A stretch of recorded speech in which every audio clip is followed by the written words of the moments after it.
and welcome once again to Immigration and You, the iCanada Direct Immigration Services online weblog. For today's topic of discussion, we wanted to talk about family sponsorship appeals.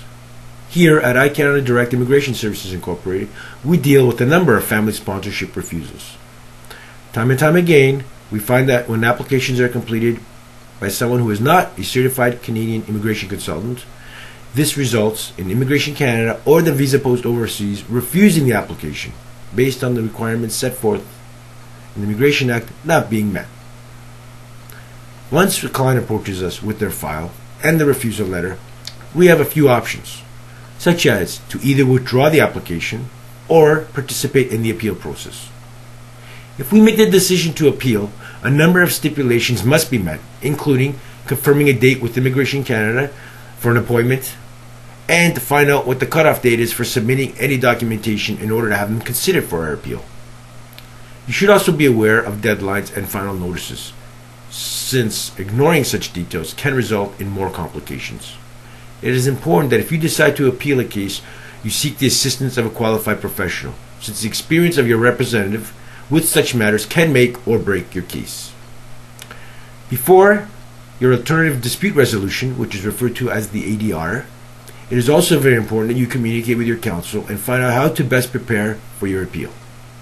By working together and cooperating with each other, you can increase the odds of succeeding, and you may have a better chance to avoid a full hearing and another 1-year delay, not to mention the increased financial burden. At your ADR conference, you have the opportunity to clarify any confusion surrounding your case which resulted in the original refusal. This is why everything you submit and say to the immigration is very important, as documentations remain on file for years. And with the recent changes in the immigration law, representatives now have to work twice as hard to ensure positive success. In spousal sponsorships, for example, not only is it important that the sponsor here in Canada meets certain conditions, but also that the applicant overseas be aware of what his or her role is. Most sponsorship cases that are refused are usually based on how the overseas applicant handles the procedures. Inconsistencies are usually the pitfalls which cause Immigration Canada to question the validity of these relationships.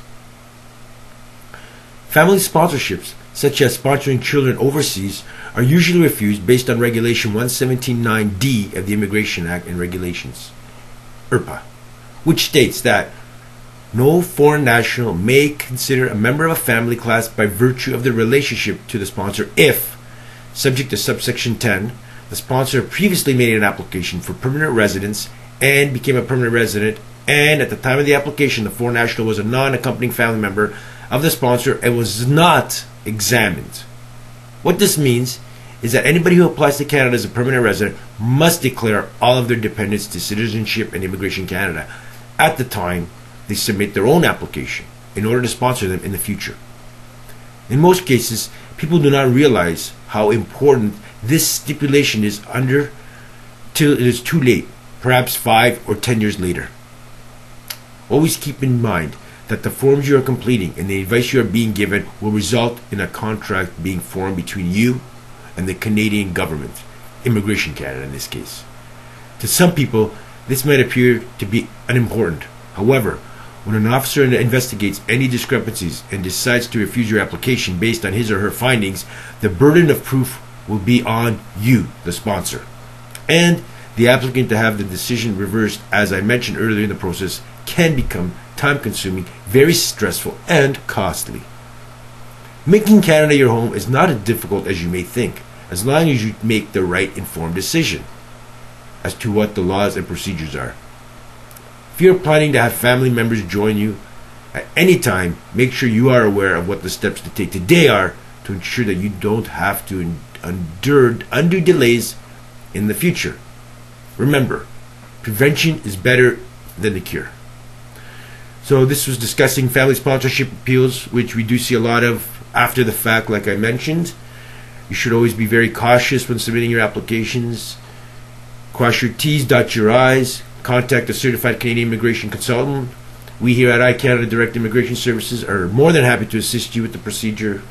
You can contact us at 647-435-3315 or by email info@icanadadirect.com.